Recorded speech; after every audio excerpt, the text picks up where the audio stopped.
எல்லாரும் பிறக்கும்போது சிங்கிள் தான் மேடம். ஆனால் நான் பிறக்கும்போதே டபுள். கண்ணாடி கழட்டிடணும்ல, பர்ஃபார்மன்ஸ் பண்ணால் பிடிக்காது. ஹாய் நெட்டி ஃபார் வியூவர்ஸ், எல்லாருக்கும் ஒரு பெரிய ஹாய். நான் தான் உங்கள் ரிவ்யூ ராஜா. என்னன்னா காலையில் 5 மணிக்கு எந்திரிச்சேன், இல்லை 4 மணிக்கு எந்திரிச்சேன். போய் கொடி பார்க்கலான்னு பார்த்தா கேன்சல் பண்ணிட்டாங்க, ஏன்னு தெரில. அதுக்கப்புறம் 6 மணிக்கு தான் டிக்கெட் கிடைக்கும்னாங்க. டிக்கெட் எனக்கு கிடைக்கவே இல்லை கடைசி வரைக்கும். அதையும் மிஸ் பண்ணி இவ்வளோ நேரம் கழிச்சு இப்போ தான் அந்த படத்தை அலைஞ்சு உடஞ்சு பார்த்தேன். என்னன்னு தெரியும் உங்களுக்கு.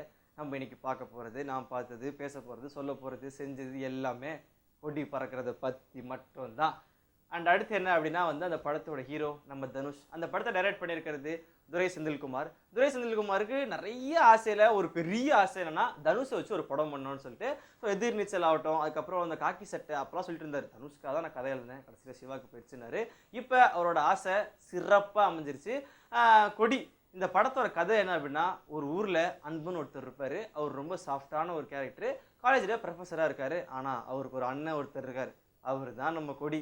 யார் பேச்சும் கேட்க மாட்டார். அரசியல் தான் அவர் வாழ்க்கை. அதே மாதிரி என்ன ஆகுனா கொடிக்கு ஜோடி நம்ம த்ரிஷா. இன்னொரு அன்பு அவருக்கு ஜோடி பிரேமம் படத்தில் ஒரு ஹீரோயின் வந்திருப்பாங்க, அந்த ஹீரோயின் தான்.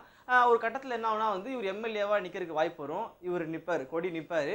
அதுக்கு எதிரில் யார் நிற்பானா, நம்ம த்ரிஷா நிற்பாங்க. அந்த டைமில் நம்ம கொடியை போட்டுருவாங்க. அதுக்கப்புறம் அண்ணன் போயிடுவார். தம்பி என்ன பண்ணுவார்னா கொடியாக மாறுவார். சேஞ்ச ஒரு செம்மையாக இருக்கும். கொடியாக மாறினதுக்கப்புறம் அண்ணனை யார் கொண்டது.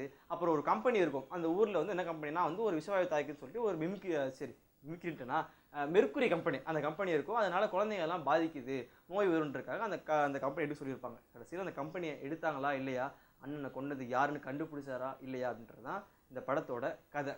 நிறைய ட்விஸ்ட்லாம் இருக்குது, சொல்லிட்டேன்னா படம் பார்க்க இன்ட்ரெஸ்ட் போயிடும்ல, அதனால நான் சொல்லவே இல்லை. இந்த படத்துக்கு பெரிய ஒரு ப்ளஸ்னா தனுஷ் அவர் மட்டும்தான். 2 கேரக்டர், ஒன்று கொடி, ஒன்று அன்பு.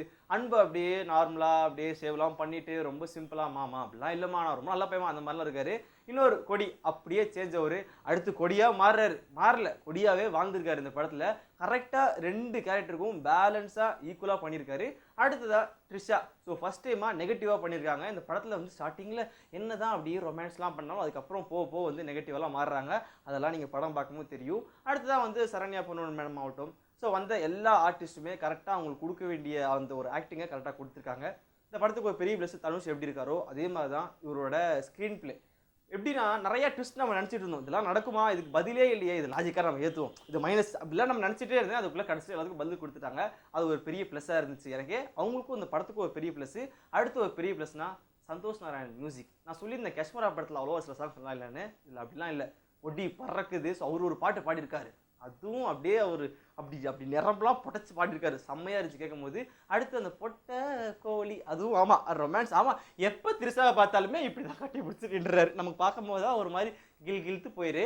ஸோ அந்த மாதிரிலாம் நடந்துகிட்டு இருக்கு. ஸோ இதெல்லாம் ஒரு ப்ளஸ்ஸாக இருந்தாலும் அடுத்து ஒரு பெரிய ப்ளஸ் சினிமோட்டோகிராஃபி. கரெக்டாக தேவையானதை ரொம்ப அழகாக எப்படிலாம் மாசாக காமிக்க முடியுமோ அவ்வளோ அழகாக அப்படி அவரை மாசாக காமிச்சிருக்காங்க. மாரி படத்தில் பார்த்துருப்போம், அந்த மாசை விட ஒரு மடங்கு ஜாஸ்தியாக இந்த படத்தில் இருக்குது. இதெல்லாம் ஒரு பெரிய ப்ளஸ்ஸு. மைனஸாக சொல்லணும் அப்படின்னா பெருசாக நான் பார்க்கவே இல்லை. ஒரே ஒரு விஷயம் மைனஸ் என்ன தோணுச்சுன்னா த்ரிஷாவோட ஆக்டிங் நல்லா இருக்குது. நெகட்டிவ் ரோல் ஃபஸ்ட் டைம் பண்ணுறாங்க. ஆனால் அந்த படத்துலேயே வெயிட்டான ஒரு கேரக்டர் அவங்களுக்கு. அப்படி நெகட்டிவ்லாம் இவங்க சுற்றி தான் கதையே போகும். கடைசியில் நிறைய விஷயங்கள் சொல்லிட்டுனா போயிடும். ஸோ அதனால் ஒரு வெயிட்டான ஒரு கேரக்டரை இவங்கள்ட்ட கொடுக்கும் எப்படி தெரியுமா இருக்குது, என்னடா மாடர்ன் பொண்ணு பாரு காமெடி பண்ணதில் அந்த மாதிரிலாம் நிறைய பேர் சொன்னாங்க. பின்னாடி இவங்களாமா சொன்னீங்க, இவங்க என்ன மேக்ஸ் டீச்சரா, அந்த ஒரு படத்தில் வர பாஸ்கர் படத்தில் மேக்ஸ் டீச்சராக அவங்க அந்த மாதிரி மாடர்னாக பண்ணிட்டு இந்த மாதிரி நெகட்டிவெலாம் பண்ணும்போது என்ன ஆகுதுன்னா கொஞ்சம் ஏற்றுக்க மனப்பான்மை நிறையா மக்களுக்கு இல்லை. அந்த மாதிரி தான் எனக்கும் இருந்துச்சு. ஸோ அந்த கேரக்டர் கொஞ்சம் சூஸ் பண்ணி நல்லா போட்டிருந்தாங்கன்னா இந்த படம் இப்போவே செம்ம லெவலில் போயிட்டுருக்கு. கொடி சும்மா ஒரு பக்கம் 2 பக்கம் இல்லை, எல்லா ஊர்லேயும் பறக்குது. இன்னும் நிறையா ஊரில் பறக்கும். இந்த கேரக்டர் போயிருந்துச்சுன்னா ஓகே, அந்த கேரக்டர்லாம் மைனஸ் தான் விட்டுருங்க. நான் பார்த்தேன், கொடி சும்மா செம்ம ஸ்பீடாக பறக்குது. நீங்களும் அந்த கொடியை பார்க்கணுன்னா தியேட்டரில் மட்டும்தான் போய் பார்க்கணும். எப்படியோ கஷ்டப்பட்டு டிக்கெட் வாங்கி பார்த்துட்டேன், நீங்களும் எப்படியோ கஷ்டப்பட்டு பார்த்துருங்க. இப்போ என்ன பண்ணோன்னா சப்ஸ்கிரைப் இருக்கும், அதை அப்படியே பண்ணணும், கொளுத்திலாம் போடக்கூடாது.